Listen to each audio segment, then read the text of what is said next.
Hi friends, I'm Ashley and welcome to Darling Cottage Diary. Today we are starting a new series that I'm very excited about that I feel like is perfect for October, and that is going to be witches, les sorcières. So Ephemera Club this month decided les sorcières à la française, so like French witches is our theme. Very, very excited about creating all of the ephemera you're going to see today. And this page that I'm currently cutting out, that's the printable download for anybody who is a member of my ephemera club. And then you'll also see the parcel that I am mailing out this week. So this is, kind of a test in patience to cut out, but I loved all of the antique engravings and drawings that I found, and did some color designing on some of them.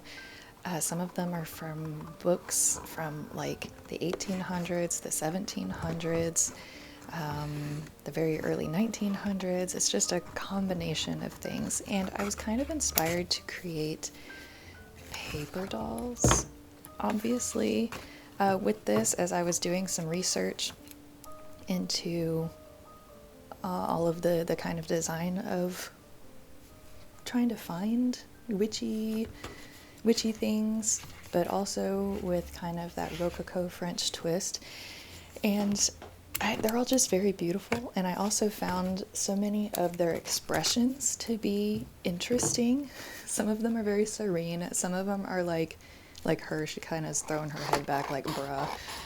And I just found their depictions to be so fascinating, and I can't wait to create a different page. Well, I'm doing a page today, but over the next 2 weeks, when I use the other paper dolls, I think I might create decorations.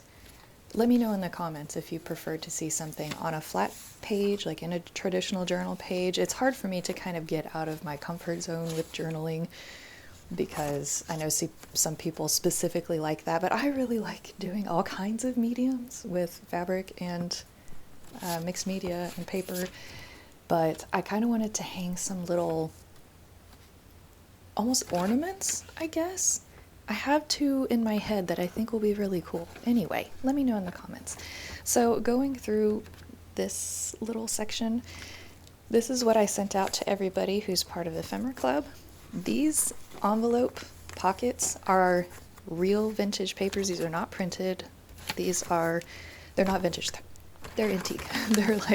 They're from a French antique encyclopedia from the early 1800s. My boyfriend had found a huge stack of these, and some of them are quite severely water damaged, and the spine is falling apart, and so I am very slowly using those papers. The other ones I'm not touching. I'm trying to preserve those, but the one that was already falling apart, I decided to pull from and create these little envelopes for everybody. So they're all unique. It's all got their own little coloring, and I love them. They're so pretty, and the paper is quite strong for being 200 plus years old, so I'm quite fascinated with how they turned out.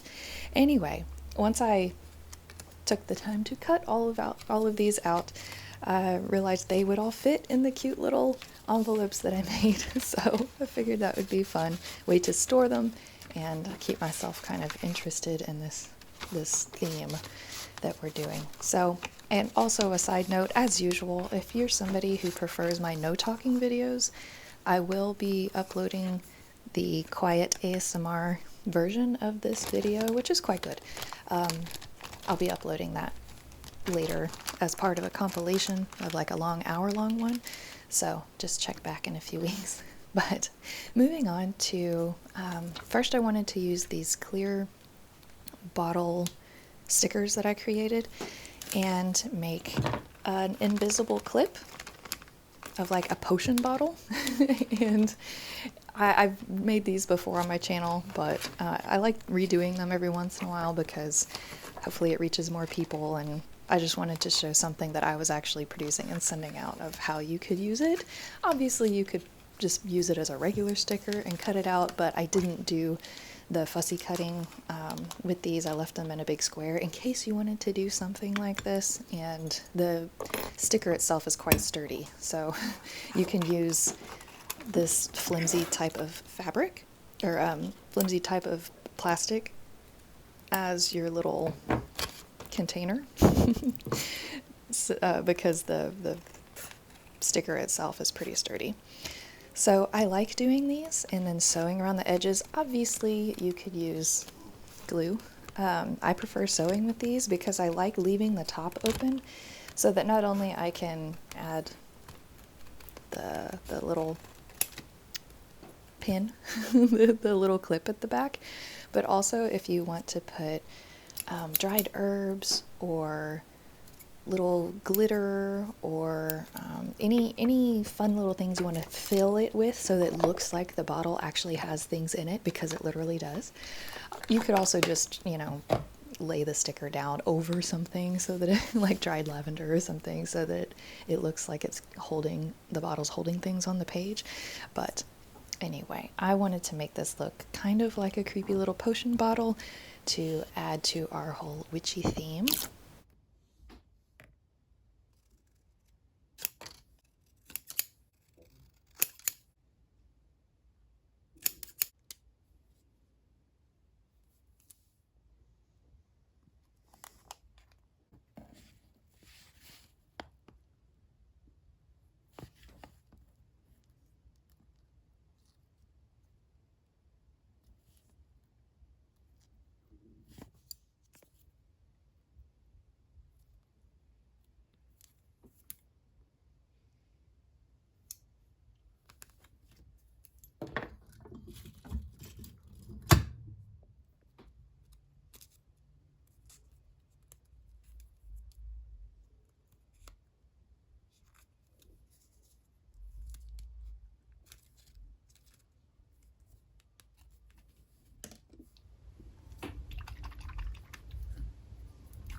So in deciding how I wanted to create this page, which I chose today, and some of the other ephemera that I'm pulling, I just kind of had this idea of her having this story that maybe she wasn't somebody who was kind of, you know, of the more witch psychic world.